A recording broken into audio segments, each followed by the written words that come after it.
We're talking about Emergency Preparedness Week. It's on right now, a week focused on making sure we're ready, just in case something happens. And that's where Chief Len MacCharles comes in. Len, Chief of the Calgary Fire Department, also the head of the Calgary Emergency Management Agency. I got that right, didn't I? Yes, you do. Okay, yes. and SEMA, like FEMA in the United States, but SEMA here in Calgary. And you guys, SEMA kicks in if we have like a massive power outage or anything like that, right? Absolutely. What we do is we help coordinate all the various responding agencies that would come to a large event like that. Okay, and Emergency Preparedness Week, it is what its title says, right? It's making sure that we're ready for the unexpected. And you've been kind enough to bring in, is this your personal emergency Absolutely. kit? This is the one I have at home, and I augment it with fresh food and water as needed. Yeah, okay. And so we're just going to highlight a few things here to make sure that we all have enough of what we need. And I guess first of all is you have a big giant backpack, and that makes a lot of sense because you might have to grab it and go.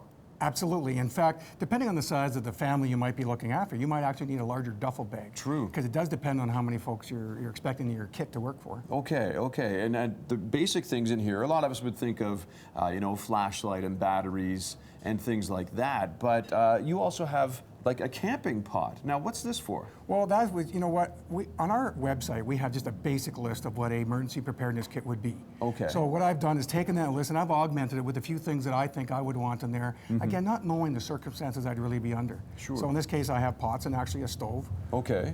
A little cooking stove that we Correct. would use for camping. What else Yes. do you have? Like, what's this yellow thing in the middle here? This is just a sort of an emergency blanket. Okay. One that would, you could actually wrap yourself to keep a little warm if you needed to, but it's pretty light. It doesn't take up much space. So I threw it in there as well. Okay. There's some light sticks as well because you never know.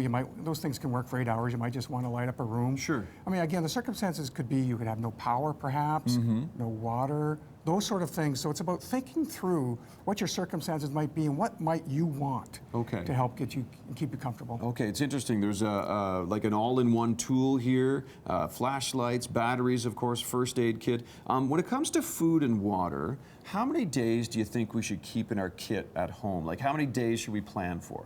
We're asking everyone to prepare for at least 72 hours, so Okay. at least 3 days. At least 3 days. For every person that you would expect to be taken care of in that kit. Okay. But that's at least. There's examples across Canada and North America where it's been far longer than 3 days. Oh, yeah. Ice storms in Ontario and Sure, Quebec, Hurricane Sandy. It's not inconceivable that it could be up to a week or longer. Much longer than that. Okay. And the types of food that we should have in our kit. What's out there for us, availability-wise? So there's a number of options. There's certainly non-perishable foods. So Sure. canned goods. There's a number of really good products out there now that are like meal rations that the military uses, and other types like that. That I have brought examples here, and some of them actually heat up food themselves. They have a little stove built into them. Oh, really? So it makes it pretty easy to do. And I mean, to find these kind of these rations and whatnot, is that kind of like in a camping supply store, or where would you kind of pick those there's up? a number of outlets. There are. Yeah. Okay, okay. And if there's one point you want to get across to everyone at home that they're going to take away from this segment today, what is that? Well, first of all, think about it. Yeah. Think about it before you need to think about it. Yeah. Who depends on you for 72?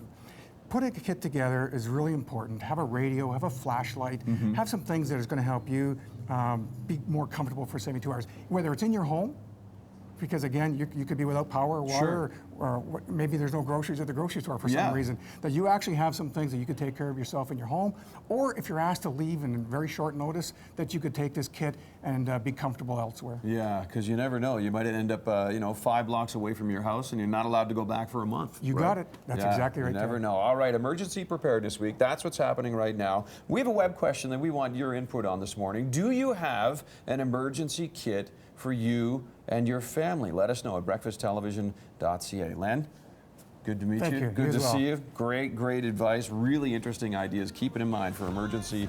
You never know what's going to happen. Coming up.